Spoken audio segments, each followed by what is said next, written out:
Well, yeah, this is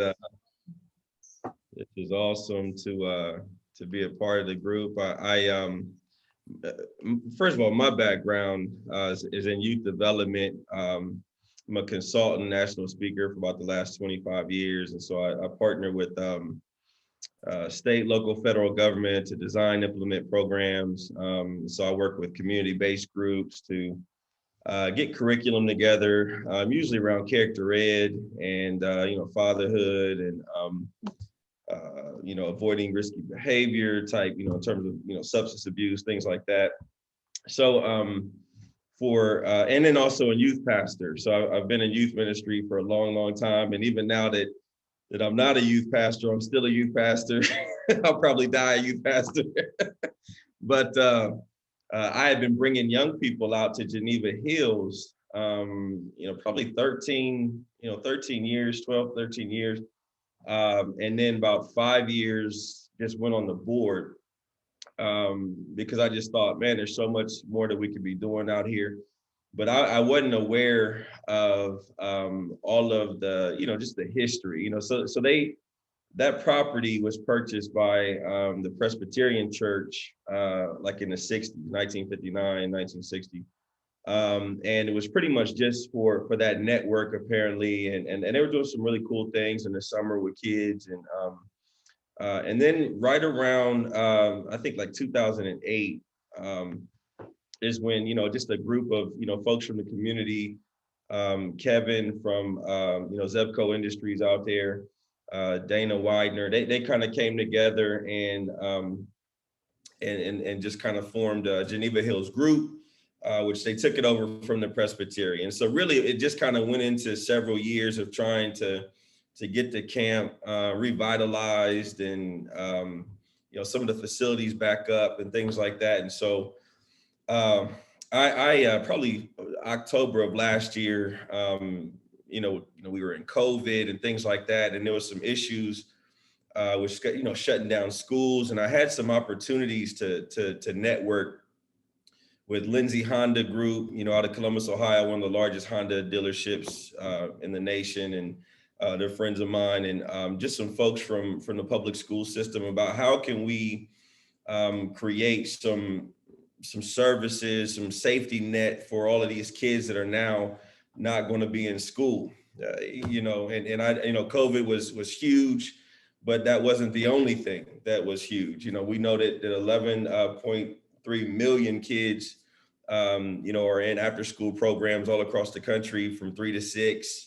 Well, now they're out of school all day, and so looking back, we see that we were right. All these other issues, crime is up and all of that, and just I don't know if you guys be interested, but like 53,000 kids left the public school system in the state of Ohio. About 2,200 kids left the Columbus City schools. So some of those went to charter, some of those went to private, some of those we just don't know where they are. I had a program that was going into about 60 different schools, working with about 10,000 kids before COVID, and that's including Lancaster and Fairfield County as well. And we know for a fact that they weren't even logging on, many of them, to take attendance. We just didn't know where they were. And this is something that we're not hearing a lot about, but we kind of saw that coming. And so we just thought, what can we do at the camp to service that small group of people, these kids in school? And so that's when I came on staff, and we just had a lot of really cool ideas that we could do to invigorate the camp, and we've been growing ever since. So in a nutshell, that's kind of where we are. We added a bunch of activities. We do facility rentals. With COVID, a lot of parents are still, as you all know, really kind of nervous about getting their kids out to camp and things like that. And so we're just kind of building in small segments so that we can then scale up after we get beyond this pandemic stuff and things get back to normal. But we got laser tag now and archery tag and bumper ball, and we've had some amazing opportunities for ministry as well. We have Buckeye Ranch coming out, working with my knuckleheads. I've got about 8 years experience for the first 8 years of my career working with, detention center kids. I call them my knuckleheads. And just some really cool opportunities to minister. We are a Christian camp. And so, we don't want to just have this Lancaster Park. We want to do ministry. We want to, help kids learn about the gospel and experience life in its original form, just outside and fresh air and trees and just having a good time with people they may not even know, or groups of demographics that they may never have worked with before. And so we do winter camps and whatever we could do in this pandemic on a small scale to get as many kids as we can outside and having fun. So I know that you guys have done camps like the camp that's coming up in a couple weeks in the past. Can you give everybody a list of kind of activities and things that you're going to have at the camps and, what that looks like? Yeah, so, first we were thinking maybe we do, kind of like some overnights, like we did in the winter. But the difference was in the winter, we were working with kids that, networks that we already knew. We just got on the phone and said, hey, let's get 20 kids outside and overnight or whatever. And that worked out really well. What we're finding with just the general public there in Lancaster is that, a lot of parents kind of not comfortable with the overnight. And so we shifted gears and just doing some day camps from like 12 to 4, July 13th through the 15th. We've got some of our babies coming 2 to 5, to 2nd to 5th grade. And then we've got July 20th through the 22nd, 6th to 8th grade. And Jamie will be doing some outdoor ed with them, age appropriate outdoor ed stuff and fishing and boating. And for our little older ones, we'll be doing some bumper ball and, laser tag and getting them up on the hill and seeing some of our little bobcat caves and, we call it caves, whatever, gets them excited. So I've never seen a bobcat in there, but it's a bobcat cave. And we've got some really cool little rock formations that we get kids up there and learn about sandstone and all that kind of stuff. But yeah, just 12 to 4. We want to keep it under 20 young people, and I'm not sure as of today how many she's got, but yeah, we want to keep it under 20. Okay. I've been there before and camped long ago when my older kids were younger and Boy Scouts, and it's just a cool area, even if you don't have activities going on like the hiking and all the different things. But we were never in a bobcat cave, so I have to look that up when we're out there too. So you mentioned bobcat was never in the cave either, but we do have bobcats. I've seen about 3 now in the last 5 years. Have not seen any bear, but I know in the last 5 years or so, there have been 3 adolescent male black bears killed in Bremen on the freeway or something like that. You familiar with that? So, so I always tell the kids from the Buckeye Ranch that you can run if you want to, but I'm not running after you because the bears will be running after you. So I got all kind of lines I tell the kids. It's fun. We had when we first started our laser tag up, and we've got laser tag that we do during the day on Bunker Hill. It's kind of like capture the flag. And then we've got outdoor laser tag in the evening. We've got lights and, bunkers and really, really cool. And so Cameron Fontana came out from Good Day Columbus and shot on location for a few hours with us. It was the best outdoor laser tag you ever saw. And so those are some of the things that are bringing folks in, even from as far as that state up north. We will not mention his name, but they come in a lot in Cleveland. And so we're really getting a lot of outside, because Hocking Hills is number 2 tourist attraction in Ohio. So we want to kind of, jump on some of that traffic as well. We do a lot of rentals through Verbo and Airbnb and Hip Camp. So yeah, it's been good. It's been really good. Excited about these camps coming up as well. So if someone wanted to use the space and rent the space, can they do that through your website, or do they need to do the Verbo and the Airbnb? How's that look?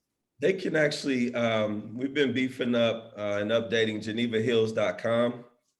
And, you can read all about our history there. Also, we've got some video. We've been doing a lot of video of the activities that we've got going on. Some of our Good Day Columbus stuff is on there. But then we also have a lodging section. And so, we still have our big lodge out there that sleeps about 74, 4 different bunk rooms, 2 up, 2 down. We still have, the Beidler House. We're in the process of renaming everything, but the Beidler House is being renovated, and we'll probably start booking that on Airbnb this month, probably next week. And so that's really cool. And the Craft House is our smaller, we call our little cozy cabin, and that's been like booking like gangbusters. And that sleeps about 4. And did want to share an activity. Many in Lancaster are aware of our Firelight Fridays we do in October. It's every Friday in October. We've got 5 this year, and we're going to blow that up to be bigger than it's ever been. We'll be running laser tag out there as well for that. Different activities for the kids, and that's going to be really cool this year. Cool. I'm trying to think if there's other things I was going to ask. You do rent out your lodge for big events too, as well, still. Oh yeah, right? Yeah. Okay. Weddings in there, a lot of retreats out there. And the cool thing about Geneva, I'm gonna be honest with you. We've done youth things all across the state, different parts of the country. But for Ohio, if you're looking for just an outdoor experience, I've not found many better than Geneva Hills. Facility wise, yeah, Heartland, some of those other places, big money facilities. That's not really where we are with Geneva right now. Our lodge is beautiful, but it's bunk style accommodations, for 74. The Craft House is what it is. It's a cozy cabin, and we've got pictures and everything out there on the website as well as on Verbo. But for those that want to get kids outside or get adults outside for a retreat and really just connect and unwind and disconnect with people, with, social media stuff. Yeah, very few places I found better than Geneva Hills. And so the Beidler House will sleep about 15. And that's where I would really recommend some of our smaller, men's groups or retreats out there. And then we've got a really cool spot, Frontier Lodge, where that'll sleep about 30 some. And a lot of people like that for, groups of about 30 that they want just that whole area. It's really cool up in the hill. And then we've got our different levels of campsites. We've got just a really small, you got a fire ring and, some space for a tent to, a spot where you can have about 40 screened in. We've got 4 screened in little spots for about 40 kids, and there's a kitchen and pavilion and stuff. So yeah, just come on out. If, anytime you guys want to come on out, we'll give you guys a tour and introduce you to Big Spencer. He looks scarier than he is. That's why we had to bring on Jamie, because she's that, the good cop to his bad cop. Jamie said he's a big old teddy bear. We met him the other day when we were there. Yeah. He is a big teddy bear. But he'll be happy to hear that when he watches the recording, I'm sure. We actually, the board of DD came out, and it's been a couple of years ago now, I guess, maybe more than 2. And we did some work out there when we did Really? United Way Community Care Day. So Yeah. I think some of the cabins with the screened in areas, I think Kyle Miller actually put in screens out there. I'm not sure. We did some painting and things. So a lot of us have been out in that regard. So we've seen a little bit. But yeah, like I said, I've been there with Cub Scouts and it was really good. But I think adding all of the things that you guys have added on is phenomenal. Yeah, it's been fun. It has really been fun. And it's good not just to be worried about money all the time, but worried about mission. Yeah, sure. I have a question in the chat. Is this open to the public? I like that you can decide and go out and hike or swim or whatever and whenever. Yeah, it used to be like that. And, just to be honest, it was kind of run in the past like a Lancaster Park. There was some problems with that. Lancaster, I love Lancaster, Ohio, but Lancaster, Ohio has its challenges, especially with drugs and things like that. And there was some drug activity going on down there. And then when we started to, getting it from maintenance mode to more back to, doing camping and things like that, listen, I wasn't going to be the director of the camp and not know who was on the property at any given time. And there was always cars going in and out, and yeah, they had to sign in, but a lot of them didn't. And then they wanted to argue with you if you thought that what they were doing was not appropriate. I just wasn't playing that. When churches come out and they've got 40 kids and parents are dropping their kids off, and they see something suspect, I need to know exactly what's going on in the premises and have the authority to make sure that it's right. And so we've had to make some changes in the last probably couple years. But hopefully it's understandable to everybody. If folks want to come on and walk and fish, we just ask that, you have to be renting something. So at least rent a $35 campsite for the day. But that gives us some kind of touch point, connection point to where we know who's on the property and what's going on. Okay. Does anybody else, I don't see any other questions in the chat. Does anyone else have a question? You could go ahead and unmute and ask.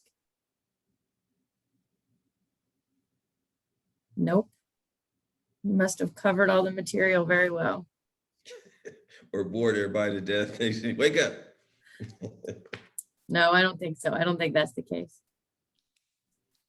Okay, so if people want to go find out for rentals, they can go to genevahills.com. Yeah. And then what's the phone number out there in case someone wanted to call? Let me pull that up real quick. It's on the website. Yeah. So look it up on the website. Yeah, I'll give it to you real quick. 740-746-8439. And it's genevahills.com.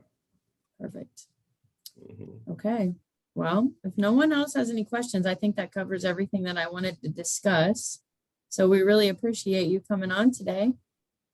Nice, thank you. Am I welcome to join? Is this something that everybody just kind of jumps on every month, or We actually do this once a week, nice. Every Thursday at 10 o'clock, and I can add you to the list of the schedule.